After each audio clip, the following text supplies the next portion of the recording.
नमस्कार, मैं हूं CA Amit Kumar Agrawal, founder subsidy mantra. आज अपन डिस्कस करेंगे समाधान पोर्टल।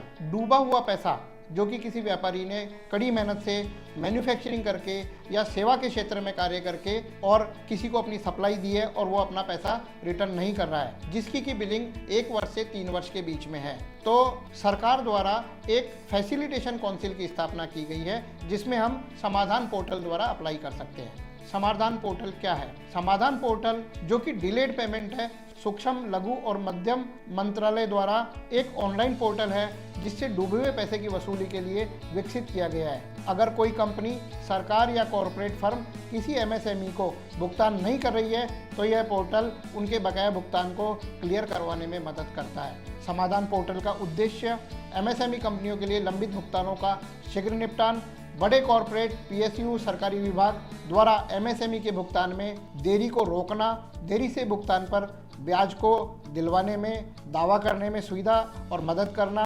एमएसएमई विकास अधिनियम 2006 के तहत कानूनी अधिकार दिलवाना। कौन आवेदन कर सकता है? समाधान पोर्टल पर माइक्रो, स्मॉल और मीडियम एंटरप्राइजेज में पंजीकृत संस्थाएं ही आवेदन कर सकती है।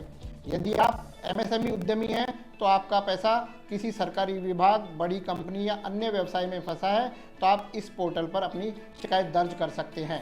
केंद्रीय बजट 2025 में एमएसएमई, सूक्ष्म लघु और मध्यम उद्योगों की परिभाषा को संशोधित किया गया है। सबसे पहले हम बात करते हैं सूक्ष्म उद्यम की। उसमें प्लांटेड मशीनरी का निवेश 2.5 करोड़ और टर्नओवर 10 करोड़ तक का यदि किसी का है तो उसको अपन सूक्ष्म उद्योग मानेंगे।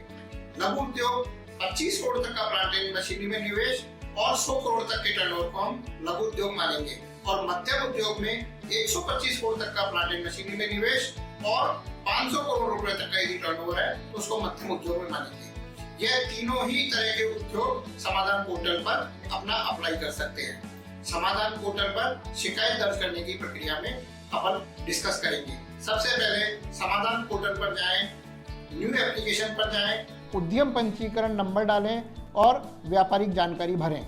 एमएसएमई का नाम, संपर्क जानकारी, पंजीकरण प्रमाण पत्र, बकाया भुगतान का विवरण दर्ज करें, बकाया राशि, भुगतान की देरी का कारण, संबंधित पार्टी का नाम जिस पर कि पैसा बकाया है, चालान, समर्थन दस्तावेज अपलोड करें, भुगतान न किए जाने के प्रमाण प्रस्तुत करें, अनुबंध या कोई समझौता है या किसी प्रकार का रिटर्न एग्रीमेंट है तो उसको सबमिट करें।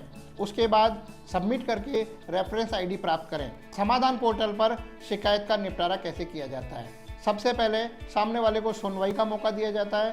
45 दिनों के भीतर यदि भुगतान नहीं किया जाता है तो मामला एमएसएमई संवर्धन परिषद, फैसिलिटेशन काउंसिल को ट्रांसफ़र कर दिया जाता है, जो कि दोनों पार्टियों को सुनकर उसका फैसला करती है। यदि वो फैसला करती है तो उसमें बैंक रेट से 3 गुना का ब्याज भी प्रभावित किया जाता है।